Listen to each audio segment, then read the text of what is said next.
And even though they might not sound very interesting, they work. They work.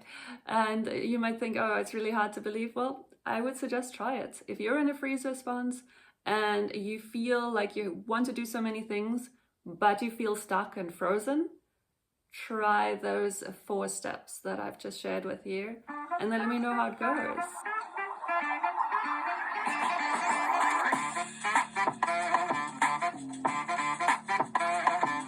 Hello and welcome back. So happy to see you again.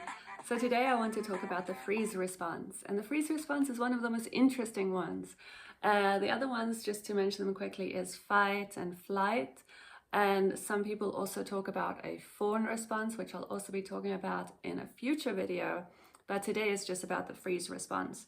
And this one is the first one I'm talking about because it's one that I have had for as long as I can remember. So quite a while. And it was actually so extreme that I would wake up in a freeze response. And what that looks like, it can look in various ways, but for me, it was just feeling like, okay, I don't feel like I can do anything today. I felt literally frozen in bed, just wanting to stay there, thinking, oh no, there's no point of getting up. What's the point to get up? Nothing matters. And I might as well just stay in bed. So it could also look like depression. There are similarities there, or maybe a bit of overlap. And so I didn't realize that I was in the freeze response. I didn't realize that I was just triggered. I was scared. I was experiencing a threat. My body was experiencing this threat. Obviously, I was completely safe, in my house. There is no threat. But my body and my mind were experiencing some sort of trigger response that felt like a threat. And so my body was responding in the appropriate way. That's what the body does. It's like, okay, there's a threat. Let's just stay really still and wait this out. So that's not a good way to live. It's not a good way to live at all. Because in the freeze response, you want to do things. Your mind is telling you, look, everything's fine. Let's go ahead and do all the things we want to do. But your body, your subconscious, your body is your subconscious, is not feeling it. Your body is triggered. Your body is scared. So subconsciously, you are not going to be able to put any drive or motivation towards those things that your conscious mind is telling you to, let's go ahead and do it. So that's a little bit of a dilemma. And you end up really exhausted and just feeling like, oh, I haven't done anything. I haven't done anything and I'm exhausted. So it's not a good situation to be in at all. So freeze, I would say, is one of the most detrimental, to be honest. That's just from personal experience. Each one of them is not fun, of the stress responses. But just because I have been in a freeze response for so long, I didn't really notice it as being unusual, which means I didn't feel like, oh, there's something I need to change here. I just thought, oh, this is normal because I've experienced it over and over and over again, right? So it's a bit of a tricky one, and it's good to be aware of it so that you can actually do things to get out of this stress response of freeze. I just want to talk about why you would end up in a freeze instead of a fight or a flight. And a freeze is when you are overwhelmed by a situation and you don't know what to do. You're just in a situation and you cannot fight. Maybe whatever the situation is, you're not strong enough, so there's no point in fighting. And you cannot run away, you cannot flight. So you freeze. You just freeze. And freeze is a sort of shutdown, immobilization.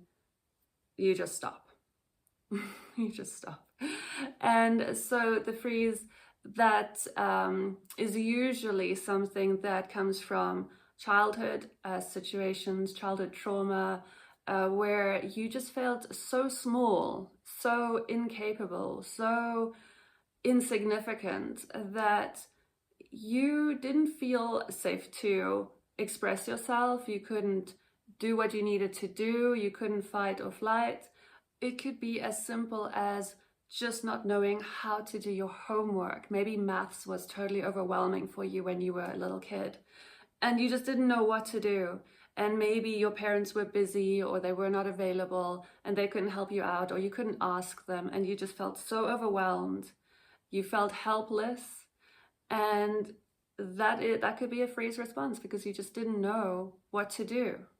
Helplessness, that can trigger it because you know you need to have this maths homework done by tomorrow, otherwise you'll get in trouble. You need to go to school, so you can't run away from it. You cannot fight the situation. It's just happening, and so you just feel really helpless. And this is where your nervous system comes in, and it's not a conscious decision to go into freeze. It's not conscious. It's just your body saying like, okay, this is overwhelming. And so that's what triggers the stress response, and your nervous system just saying, okay, we're just going to shut off here, power down until this threat passes. And once that's done, then we can come back up. But the thing is, we need to do certain things to come back out of freeze if our body doesn't recognize, oh, the threat is past, or there's no more threat, or we're safe now. Sometimes the body doesn't quite get it. So we need to, first of all, recognize, okay, we're in a triggered freeze state. And second of all, what can I do to get out of this so that I can function again, be more efficient, actually get things done, just feel better, live a better life rather than feeling overwhelmed, exhausted, and like you cannot do anything and you just are stuck. You really do feel stuck. And again, that's from personal experience. When I was in the freeze state, I had so many plans. I wanted to do so many things, and that was triggering my freeze state because it was too much. And so because I had past experience that was bad when I was trying to do too much, my nervous system was like, whoop, we're not going to do that. So let's shut down here, and I will protect you from that past bad experience feeling that we had. We're not going to feel it this time because we're going to shut down. So thank you, nervous system. Definitely protected me there. I am joking a little bit, but that is how the nervous system works. It wants to protect us from previous experiences that were very uncomfortable, overwhelming, stressful, and it's learned from that, and it wants us to never experience that ever again. So it's operating in our best interest, right? So it's important to recognize that, and then just now what we can do to come out of the freeze response is understand, right? So what I just explained is like, okay, this response is trying to protect us. So first of all, breathe and just help the body, the nervous system, to feel safe. And there's a couple ways of doing it. One of my favorite ways is breathing really deeply into my belly, into my stomach. So I do a couple of very deep breaths into my stomach, very slowly. You might have heard about box breathing. So you breathe in, then you hold, breathe out, hold, breathe in, hold, breathe out, hold. And you can count maybe 4 seconds with each breath, if that works for you. I kind of just go with what feels right. And just make sure that the breaths are as deep as possible. And that's a really good start for me. But then I also bring in self-talk. And self-talk is basically just being a safe space for me, for my nervous system, because there's a scared part in me that is so terrified of this terrifying, overwhelming situation that is looming, apparently, or is being perceived by my nervous system. And so I just speak to this part in me that is so scared, and I just say, it's okay. And I breathe in that it's okay, it's okay. It's okay. Everything's okay. You are safe. You are safe. And just breathe that in. And just really letting those words sink in. And just really feeling that. And just really having compassion for the nerves. Well, the nervous system is a protector. For the part of you that is so scared. The scared little child in there. That is where this trauma came from. That's where this freeze response started, right? And so just noticing that and being a safe space for this part that is just so scared. It might have been the little girl who just didn't know how to do this maths homework, you know, and that's where the freeze response started. And it's just kept on repeating over and over again throughout life, you know, because similar situations keep on showing up. It's nearly like a pattern because when we have this trauma imprint, it will actually attract more and more of those situations, similar situations, into our life so that we can see, oh, the similarity, and then heal it, because that's what's happening. But this is a different subject, so let's get back on track. Went down a little rabbit hole there. So let's get back to how to get out of freeze. So once you've noticed it, you do the box breathing. You can bring in the safe space of self-talk, positive self-talk, reassurance, compassion. That's something that is just, it works so well. And then I also love bringing in tapping. So this is called EFT tapping. And there's more intricate tapping you can do with like tapping on the head, here on your eyebrows, corner of your eyes, under your eyes, here on top lip, chin, under collarbone. But I just like tapping here. This is the main pressure point on your meridian. And already there's a deeper breath. And whenever you take those deeper breaths, that's your nervous system relaxing. So you can already notice that. When you notice yawning, that's also a really good sign of your nervous system relaxing. So this EFT tapping, absolutely brilliant.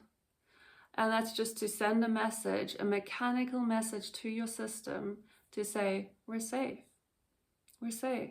Because we would not be tapping if there were a threat around us. We would be running or fighting, or, you know, there would be stuff going on. But no, we're safe, so we're tapping. We're okay. This is a signal. So your body appreciates that. Your nervous system will be like, oh, okay, all right, everything's okay then.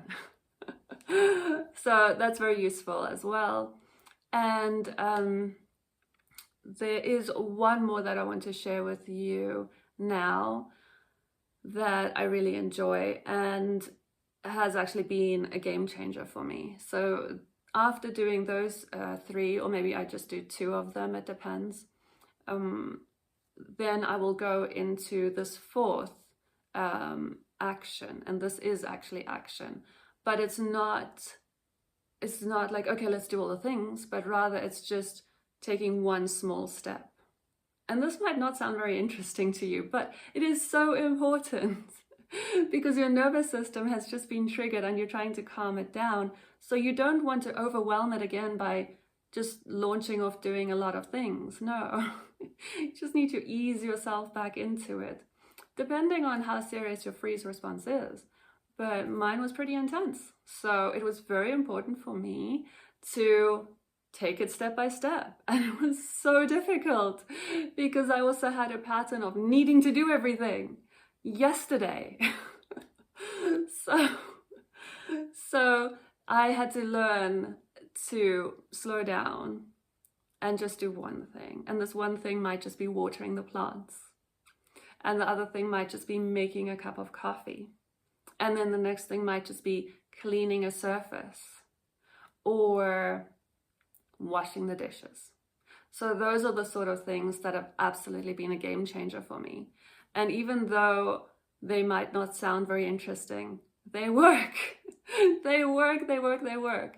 And you might think, oh, it's really hard to believe. Well, I would suggest try it. If you're in a freeze response and you feel like you want to do so many things, but you feel stuck and frozen, try those 4 steps that I've just shared with you, and then let me know how it goes.